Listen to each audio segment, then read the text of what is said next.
The eviction notice was taped to my bedroom door like a death sentence. Not the front door where neighbors might see. No, Tamika had walked into my home, up my stairs, and slapped it right where I'd have to see it first thing in the morning. The yellow paper crinkled under my trembling fingers as I read the words that made my 68-year-old heart skip beats it couldn't afford to skip. You have 30 days to vacate the premises. Signed by my daughter-in-law, witnessed by some lawyer named Jerome Hutchinson. I sank onto my bed, the same bed where my husband Earl had died 12 years ago, the same bed where my son Marcus had climbed in during thunderstorms as a little boy. Marcus, my baby boy who'd been gone just 4 months now. Cancer took him at 42, and before his body was even cold in the ground, his wife was trying to throw me out like yesterday's trash. The sound of high heels clicking on hardwood echoed up the stairs. Tamika was still here, probably admiring her handiwork. I could hear her on the phone, that fake professional voice she used when she wanted to impress somebody. Yes, Mr. Hutchinson, I delivered it personally.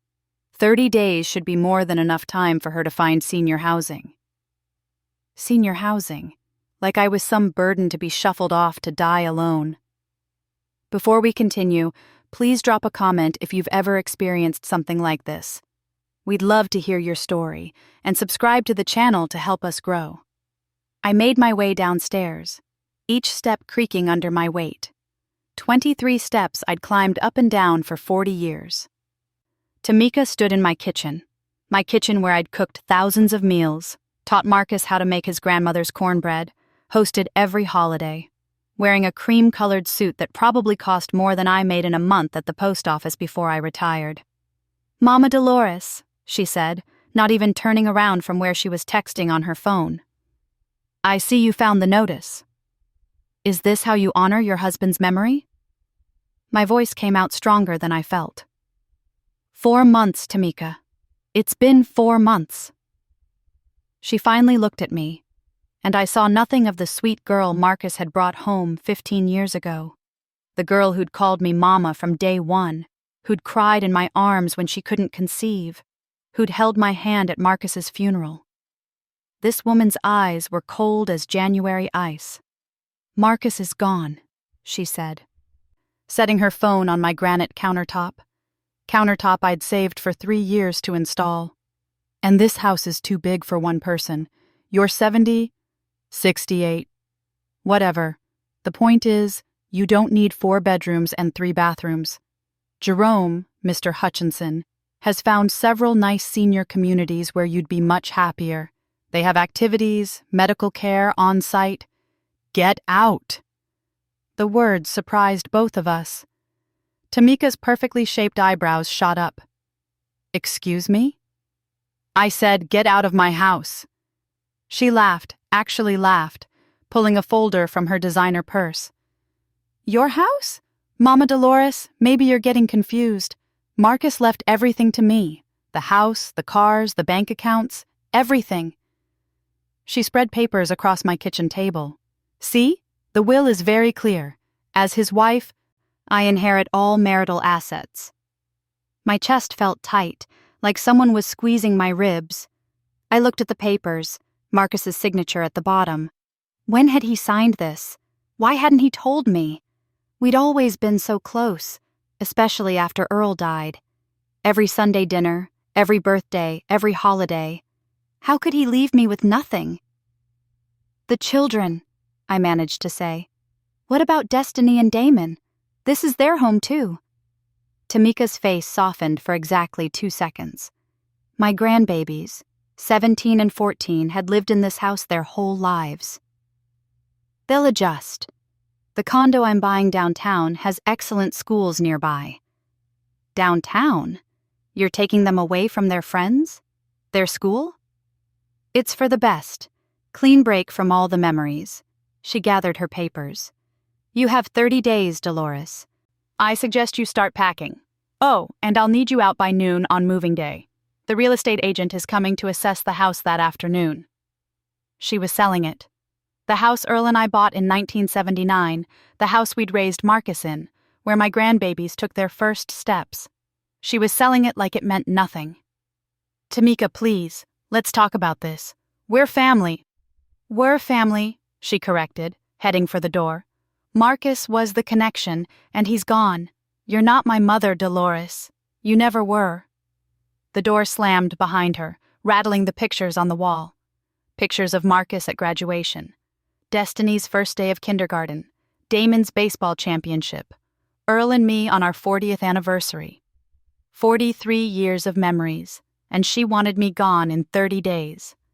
I called my best friend Annette, my hands shaking so bad I could barely dial. Girl, you need to come over here right now. Dolores, what's wrong? You sound... Just come, please. 20 minutes later, Annette was at my door with Reverend James from our church. News traveled fast in our neighborhood, and Annette knew when to bring reinforcement. I showed them the eviction notice, told them about Tamika's visit. Reverend James, a tall man with kind eyes and gray temples, shook his head slowly. This isn't right, Sister Dolores. That woman sat in your pew every Sunday for 15 years. You raised her children when she was building her career. Can she do this legally? Annette asked. She'd been through her own drama when her son tried to put her in a nursing home last year. If Marcus left her everything... Reverend James trailed off. Do you have any documentation about the house? Any agreements with Marcus? That's when I remembered. The safe in the basement. Earl's safe that I hadn't opened since his funeral. My heart started racing, but this time not from fear. From hope. Watch the door, I told them, heading for the basement. The safe combination was our anniversary date, 06/10/78. Inside were insurance papers, Earl's death certificate, some bonds, and there, in a manila envelope marked House, in Earl's careful handwriting. I pulled it out, my fingers trembling for a different reason now. The deed. The original deed to the house, with Earl's name and mine. But that wasn't what made me gasp. There was another document behind it dated just 5 years ago. A quitclaim deed, transferring the house from Earl's estate, solely into my name. And attached to it, a letter from an attorney, not Jerome Hutchinson, but Roosevelt Barnes, the lawyer who'd handled Earl's estate. Mrs. Washington, the letter read, as per your husband's instructions in his will, the house at 4721 Magnolia Street is to be transferred solely to your name, protecting it from any future claims. This transfer was completed and recorded with the county on March 15, 2019. I climbed those stairs faster than I had in years. Call Roosevelt Barnes, I told Reverend James. Tell him Dolores Washington needs him at her house immediately. While we waited, I went through more papers. Bank statements showing who'd really paid the mortgage all these years. Me, from my post office pension. Receipts for the new roof, the kitchen renovation, the HVAC system, all paid from my account. Tamika might have been living here, but I'd been maintaining this house with my own money. Roosevelt arrived within the hour, looking like God's own avenging angel in his 3-piece suit. He was in his 70s, had known Earl since high school, and didn't play when it came to protecting our community's elders. I showed him everything. The eviction notice, the deed, Marcus's will that Tamika had shown me. When did Marcus sign this will? Roosevelt asked, studying the document with a magnifying glass. Tamika says it was last year, before he got real sick. Roosevelt made a sound that was part laugh, part growl. Sister Dolores, this will was signed 2 weeks before Marcus passed, when he was on morphine, barely conscious. And the witnesses... He pulled out his phone. I know these names. They work at Tamika's real estate firm. You mean... I mean, we need to have a conversation with the district attorney. But first, let's handle this eviction notice. He called Jerome Hutchinson right there on speaker. Jerome, Roosevelt Barnes, I'm sitting here with Mrs. Dolores Washington, and we need to discuss this eviction notice you've prepared for her property. Yes, her property. I'm looking at a deed in her name only. No, Marcus Washington had no ownership stake in this house. That's correct. You've attempted to evict a lawful property owner from her own home." I could hear Hutchinson sputtering on the other end. Roosevelt winked at me and continued. "Now we can handle this quietly, with you withdrawing this notice immediately, or we can discuss this in front of the State Bar Association. Your choice." The call ended with Hutchinson promising to withdraw everything immediately, but Roosevelt wasn't done. "Dolores, where are your grandchildren right now?" "At school. Tamika picks them up at 3:30. "Not today, she doesn't." He made another call. "Judge Morrison? Roosevelt Barnes. I need an emergency custody hearing." "Yes. Today?" "Thank you, Your Honor." My head was spinning. In 2 hours, everything had flipped. But then my phone buzzed. A text from Tamika. "You think you're smart? You have no idea who you're messing with. Marcus told me everything about that house. Everything. See you in court." Roosevelt read the text and smiled. "Let her come. We have something she doesn't expect." "What's that?" "The truth. And something else." He pulled out another document from his briefcase. "Marcus came to see me 3 months before he died. He was worried about Tamika, said she'd been acting strange, secretive. He wanted to make sure you and the kids were protected." "He never told me." "He didn't want to worry you, but he signed this, a trust document placing his life insurance in trust for the children, with you as trustee. Tamika can't touch it. $200,000, Dolores." He knew something was wrong. The doorbell rang. We all froze. Through the peephole, I saw 2 police officers and a woman in a suit holding a clipboard. Behind them, Tamika stood with her arms crossed, smirking. "Child Protective Services," the woman called out. "We've received a report about unsafe living conditions and need to inspect the premises." Roosevelt put his hand on my shoulder. "Let them in. We have nothing to hide." But as I reached for the door handle, I noticed something that made my blood run cold. In Tamika's hand was another folder, thick with papers, and standing behind her was a man I recognized from Marcus's funeral, his business partner, Xavier Blackstone. The man who'd been trying to buy our neighborhood for development for years. This wasn't just about the house. This was about something much bigger. The door handle turned in my hand, and I realized the war for my home had only just begun. The Child Protective Services worker pushed past me like I was invisible, her clipboard clutched against her chest. "Mrs. Washington, I'm Sandra Mills.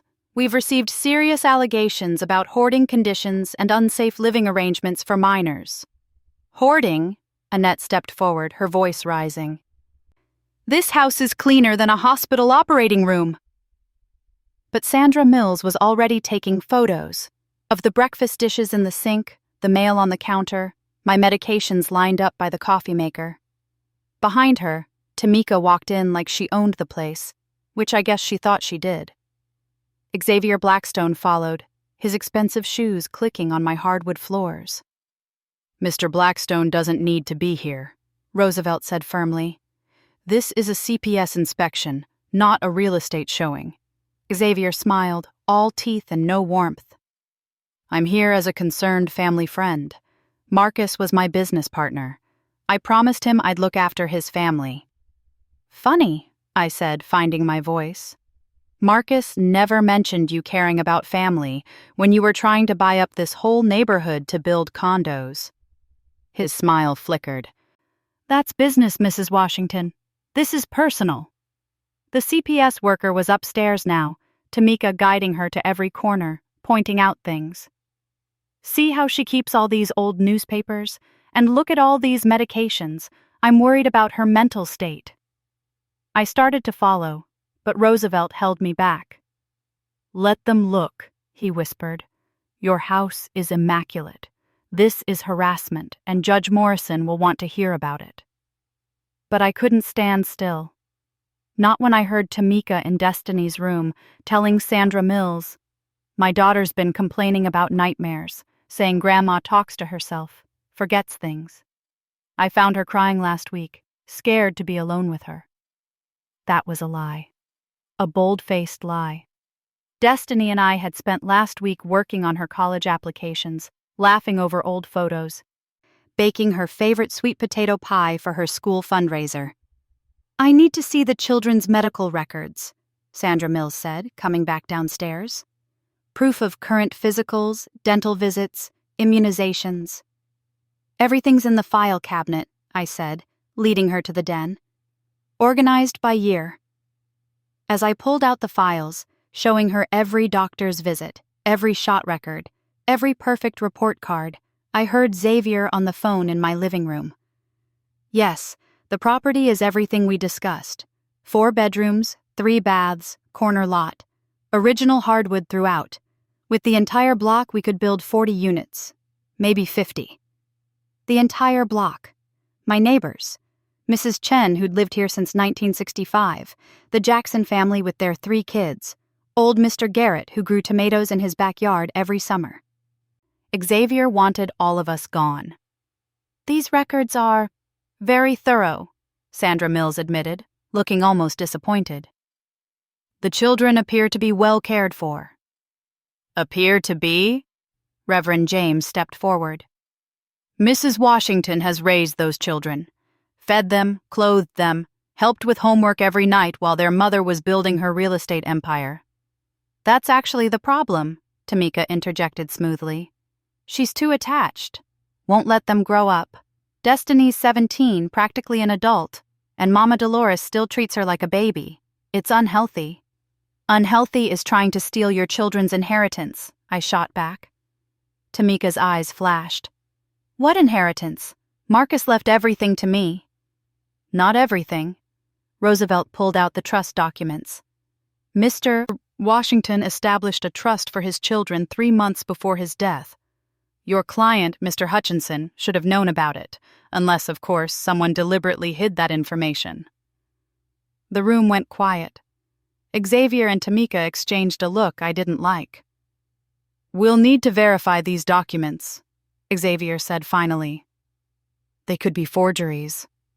"Forgeries?" Roosevelt laughed. "Son, I've been practicing law since before you were born. These were filed with the court months ago, public record." Sandra Mills closed her folder. "I don't see any immediate danger to the children. The house is clean, well-maintained, food in the refrigerator, medicines properly stored. I'll file my report, but—" "Check the basement," Tamika interrupted desperately. "She never lets anyone down there." "Who knows what she's hiding?" I almost laughed. The basement was Earl's workshop, still set up with his tools, his model trains, everything exactly as he'd left it because I couldn't bear to change it. "Go ahead," I told Sandra. "Check wherever you want." We all trooped down to the basement. Me, Roosevelt, Reverend James, Annette, Sandra Mills, Tamika, and Xavier. The fluorescent lights flickered on, revealing Earl's perfectly organized workshop. His tools hanging on pegboards, labeled drawers, the elaborate model train setup he'd built with Marcus when our son was 10. "My God," Xavier breathed, and for once he sounded genuine. "This is incredible. This must be worth—" "It's not for sale," I cut him off. "Everything's for sale at the right price," he replied, running his finger along the detailed miniature downtown, complete with tiny streetlights and painted figures. "That's where you're wrong." I turned to face him fully. "My husband built this with his hands. My son painted every one of those figures. My granddaughter named every single miniature person. You can't put a price on love." "Love doesn't pay property taxes," Tamika muttered, but I caught something in her voice. Was it guilt? Sandra Mills was taking notes. "This is clearly a cherished family space, well-maintained and safe. I see no issues here." We headed back upstairs, and I thought maybe this nightmare was ending. Then the doorbell rang again.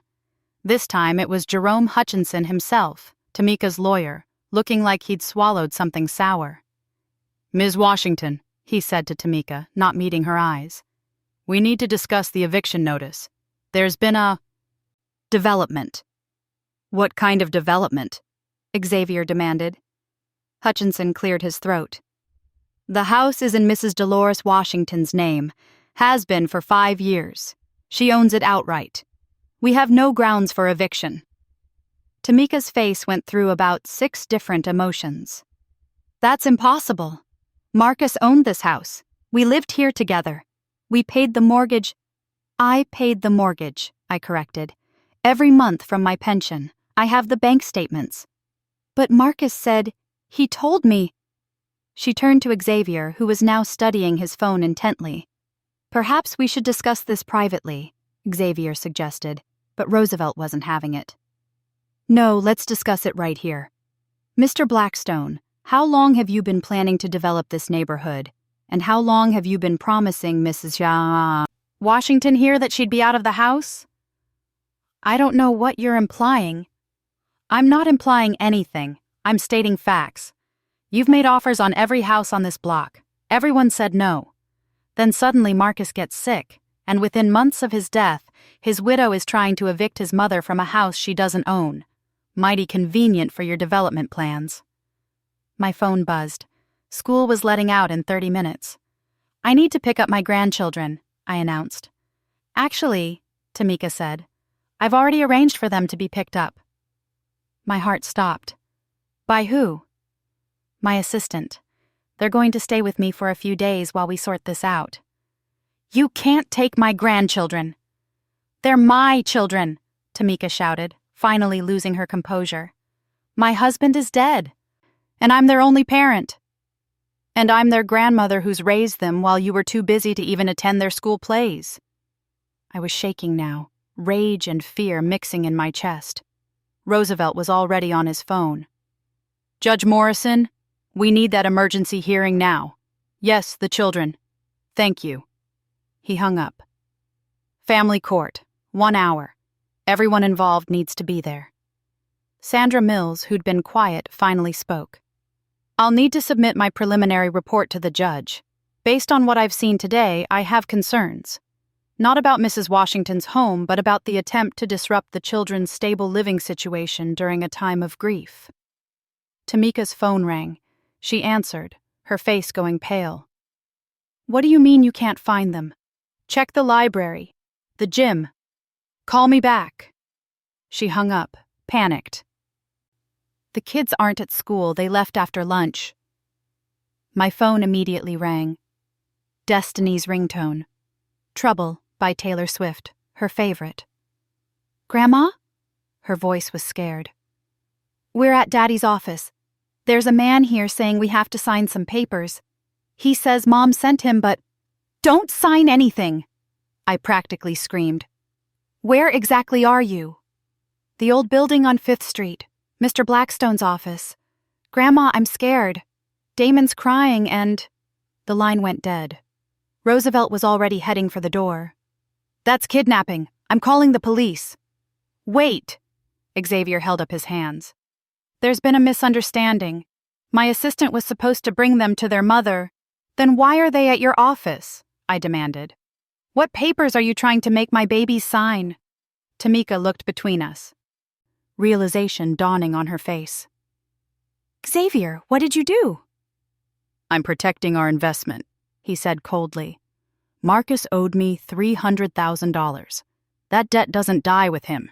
If the children sign over their rights to any inheritance, you're trying to steal from children? Even Tamika looked disgusted. My children? Our deal was the house, Xavier said to her. You get me the house, I forgive the debt, plus pay you a finder's fee. But if the house isn't available, I need my money. The children's trust will cover it. Everyone in the room was staring at Tamika now. She'd made a deal to sell my house, my home, to pay off Marcus's debt that I knew nothing about.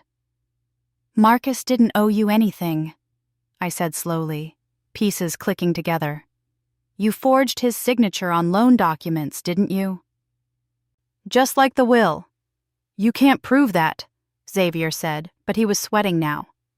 Actually, Roosevelt said, pulling out his phone, I've been recording this entire conversation. Legal in this state with one-party consent.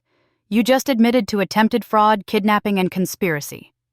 Police sirens wailed in the distance, getting closer. Tamika sank into a chair, her head in her hands. I didn't know about the kids.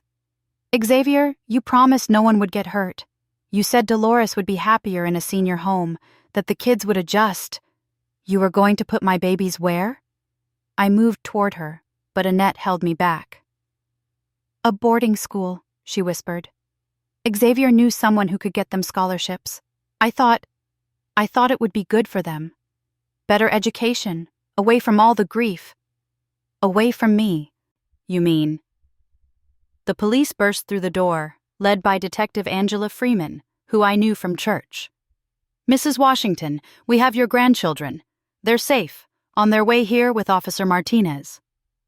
Xavier Blackstone, Detective Freeman continued. You're under arrest for kidnapping, fraud, and conspiracy to commit elder abuse. As they cuffed him, Xavier looked at Tamika. Say nothing. Jerome will handle everything. But Jerome Hutchinson was backing toward the door. I'm withdrawing as counsel. This is beyond my scope of practice. You coward, Tamika screamed. You drew up those papers. You said it was all legal. The eviction was based on your representation of ownership, Jerome said quickly. Any fraud committed was without my knowledge. A car pulled up outside, and I ran to the door. Destiny and Damon tumbled out of the police car, running into my arms.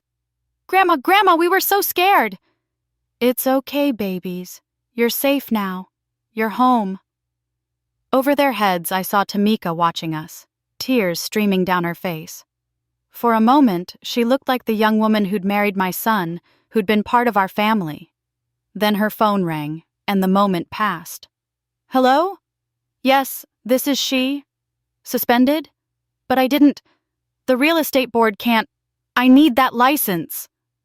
Roosevelt stepped beside me. The real estate board doesn't look kindly on fraud, especially when it involves vulnerable populations. She'll be lucky if suspension is all she gets. Judge Morrison's courthouse was a 20-minute drive, but it felt like hours. Destiny and Damon rode with me, Roosevelt, and Reverend James. Tamika drove separately with her one phone call, a different lawyer she'd managed to find. The courtroom was small, family court usually was. Judge Morrison, a small black woman with silver hair and knowing eyes, reviewed the documents quickly. This is quite a situation, she said finally. Mrs. Washington, you've been the primary caregiver for these children? Yes, Your Honor, since they were babies. And Mrs. Tamika Washington, you're seeking to remove them from their grandmother's care? Tamika's new lawyer, a nervous young man who kept dropping his papers, spoke up. My client is the surviving parent, who just admitted to planning to send them to boarding school, Roosevelt interrupted, who conspired to defraud them of their inheritance, who attempted to make them homeless by evicting their grandmother from her own home. Judge Morrison's eyes narrowed. Is this true? Tamika couldn't meet her gaze. I was confused. Grieving. Xavier said, Mr. Blackstone is currently in custody, Detective Freeman said from the gallery. We're investigating multiple counts of fraud, including forged documents relating to Marcus Washington's estate. The judge looked at my grandchildren. Destiny, you're 17, old enough to have a voice here. Where do you want to live? Destiny stood up, tall and proud like her daddy. With Grandma. She's the one who's always been there. Every soccer game, every school play, every nightmare, every triumph. Mom was building her career, and that's fine. But Grandma built us a home. Damon? My 14-year-old grandson, voice cracking with emotion, said, Grandma's house is where Dad taught me to ride a bike, where Grandpa's trains are, where all our memories live. Mom wants to sell it all. She wants to erase Dad like he never existed, but Grandma keeps him alive for us.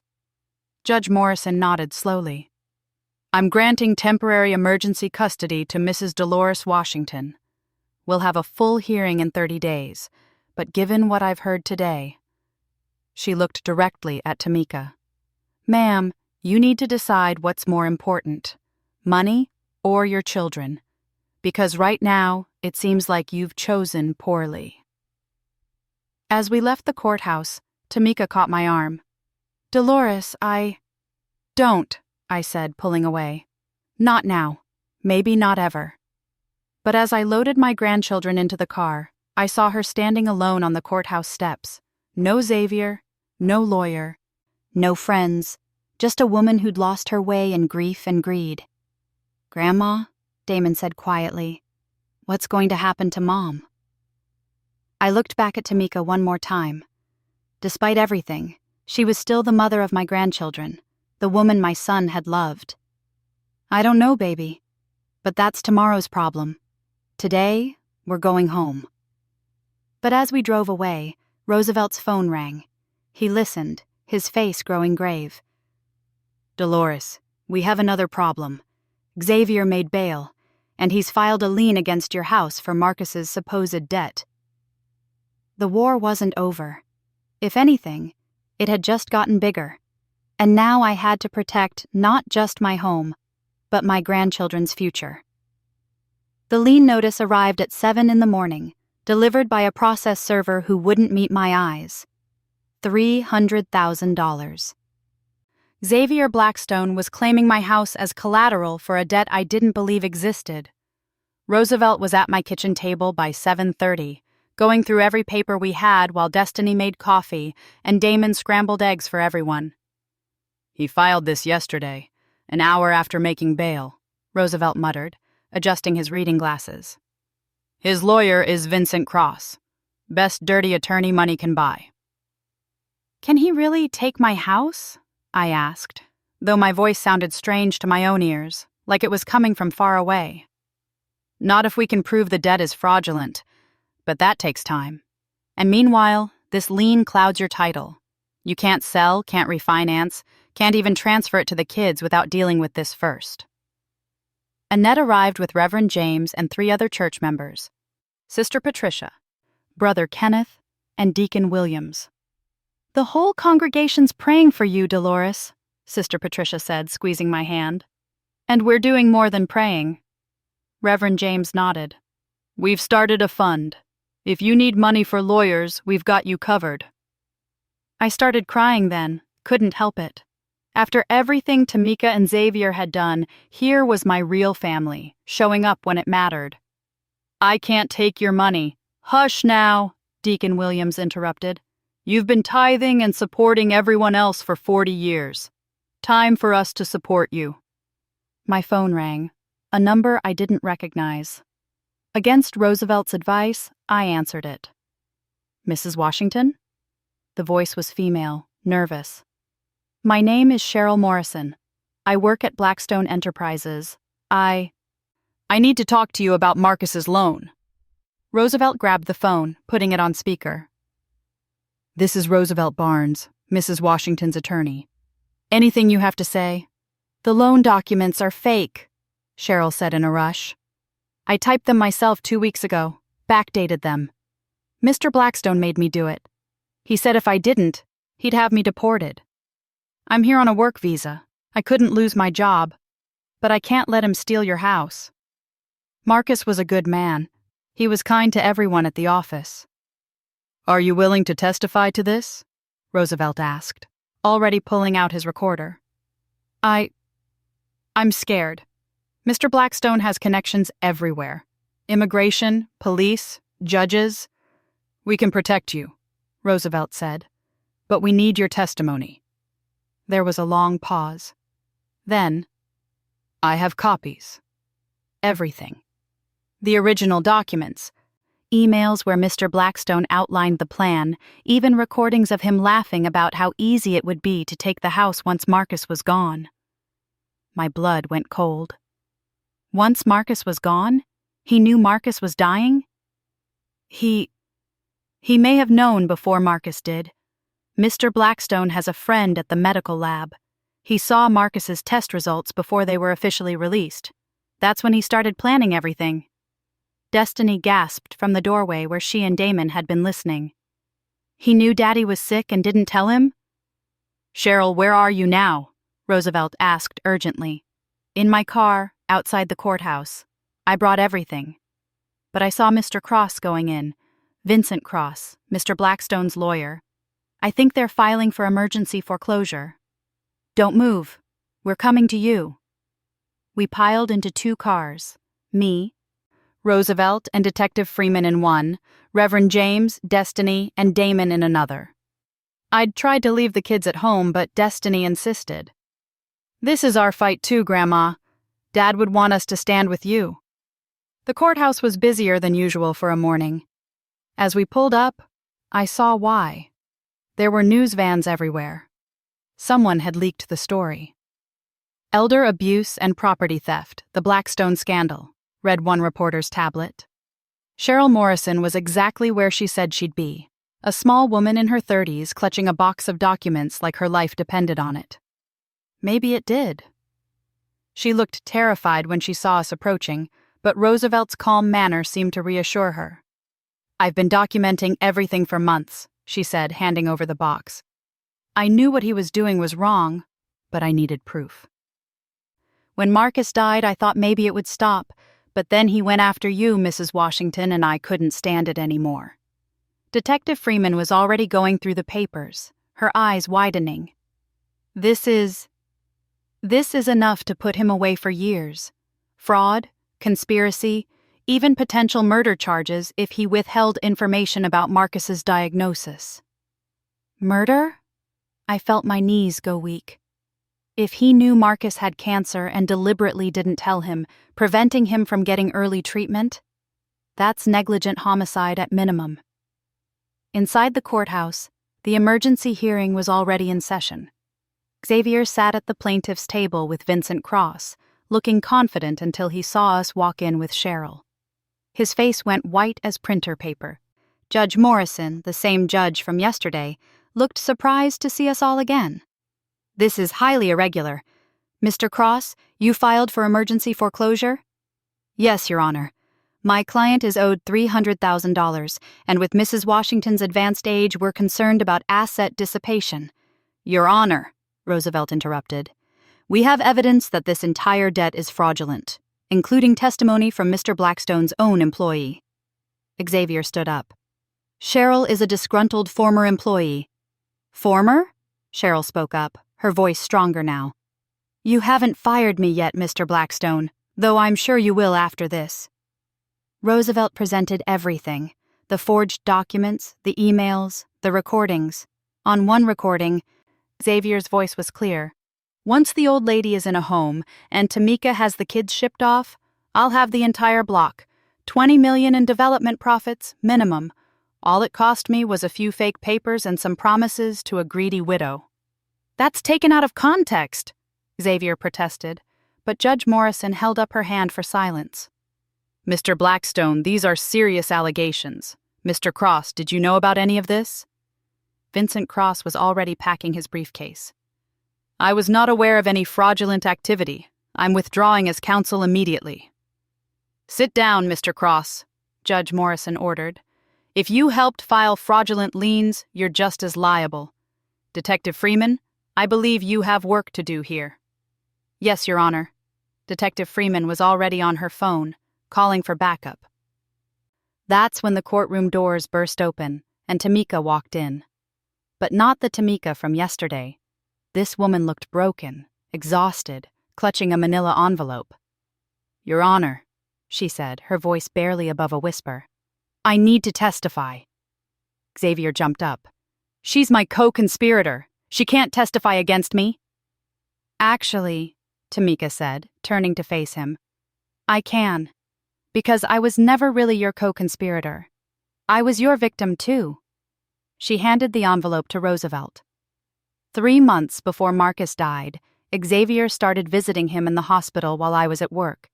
He convinced Marcus to sign papers, told him it was life insurance for the kids. But it was really a loan agreement. Marcus was so drugged up on pain medication, he didn't know what he was signing. You knew about this? I asked, my voice shaking with rage. Not until yesterday. After you left, I went to Marcus's office to get his things. I found his journal. He wrote about being confused, about Xavier pressuring him, about trying to remember what he'd signed. She pulled out a leather notebook, Marcus's handwriting visible on the pages. He wrote about wanting to tell you, Mama Dolores, but Xavier threatened to hurt me and the kids if he said anything. The courtroom was dead silent. Even the court reporter had stopped typing.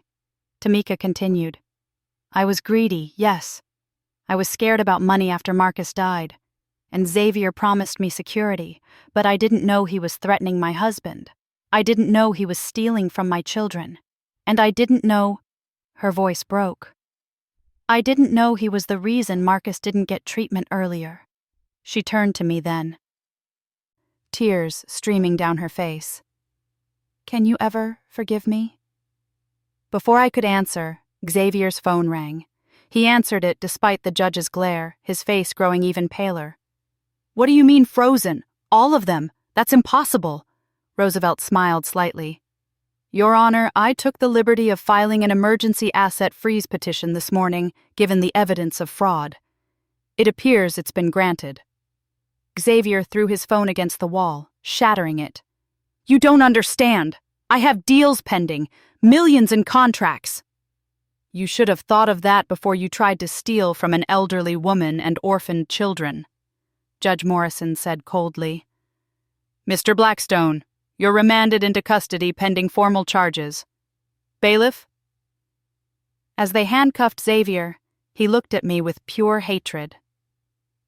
This isn't over. I have lawyers, connections, and I have something you don't, I said, standing tall. I have family, real family, and we protect each other. The next few hours were a whirlwind. The news crews wanted interviews, but we declined all of them except one. A young black reporter named Jasmine, who Reverend James knew from church.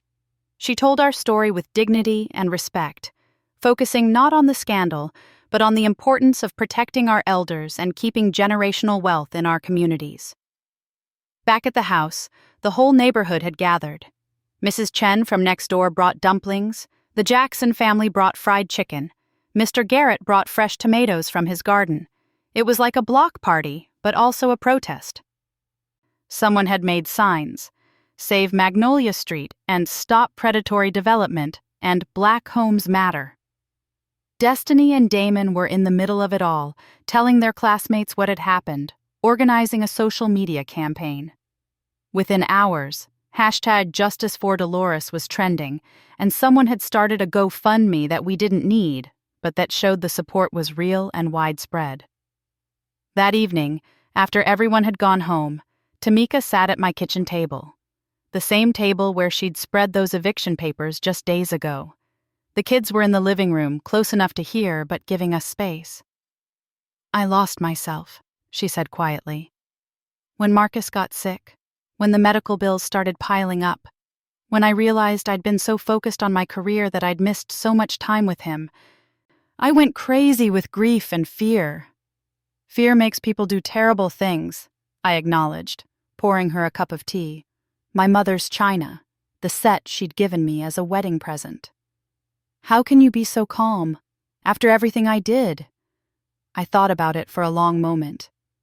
Because I'm 70 years old. 68, she corrected with a small smile. 68 years old, and I've learned that holding on to anger is like holding on to hot coal. You're the only one who gets burned. I sat down across from her. And because you're my grandchildren's mother, they need you, Tamika. The real you, not the person Xavier turned you into. The real estate board suspended my license.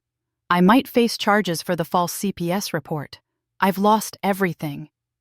No, I said firmly. You've lost things, but you haven't lost everything. You still have your children, if you're willing to fight for them. You still have the chance to start over. Would you help me? Teach me how to be the kind of mother you've been? Before I could answer, Destiny and Damon came into the kitchen. Destiny spoke first. Mom, we heard everything. We're hurt, we're angry, but Grandma's right. We need you.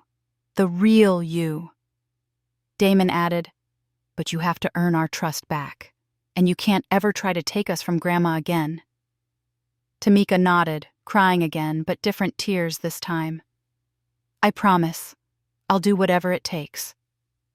3 weeks later, we were back in family court. This time, the courtroom was packed with supporters. Xavier was in federal custody, charged with fraud, extortion, and negligent homicide. The investigation had revealed he'd done this to 7 other families, all elderly Black homeowners, all grieving recent losses. Judge Morrison reviewed all the evidence, including a joint custody proposal Tamika and I had worked out with Roosevelt's help.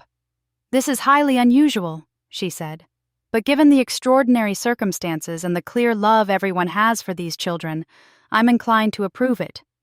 Mrs. Washington maintains primary physical custody, with Mrs. Tamika Washington having graduated visitation leading to joint custody once she completes grief counseling and parenting classes." "What about the house?" Tamika asked. I stood up. "Your Honor, I'd like to place the house in a trust for my grandchildren, with myself as trustee until Destiny turns 25. That way it's protected but still in the family, still their inheritance from their father and grandfather." Judge Morrison smiled. "That's the kind of forward thinking that builds generational wealth. Approved." As we left the courthouse, Roosevelt pulled me aside. "Xavier's assets are being liquidated to pay restitution to his victims. You're in line to receive a substantial sum for damages." "I don't want his money." "Then donate it. Start a fund to help other families facing predatory developers. Turn something evil into something good." I looked at my family.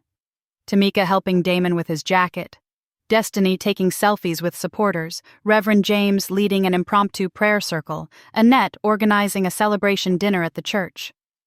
"The Magnolia Street Defense Fund," I said, "to protect our neighborhoods, our elders, our heritage." Roosevelt smiled. "Earl would be proud." 6 months later, I stood in my front yard watching Destiny get ready for prom. Tamika was there, adjusting her daughter's corsage, both of them laughing. Damon was teaching his cousin, Annette's grandson, how to skateboard on the sidewalk. The house was full of life, full of family, full of love.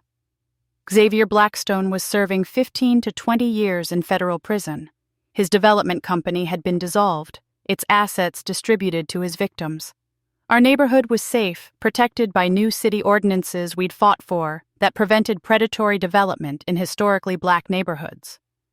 But more than that, my family was healing. Tamika had moved into a small apartment 3 blocks away, close enough to be present but respectful of boundaries.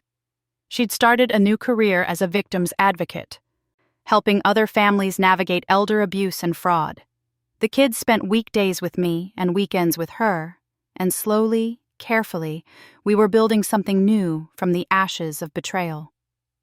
That evening, as I sat on my porch swing, the same swing Earl had installed 40 years ago, Reverend James stopped by.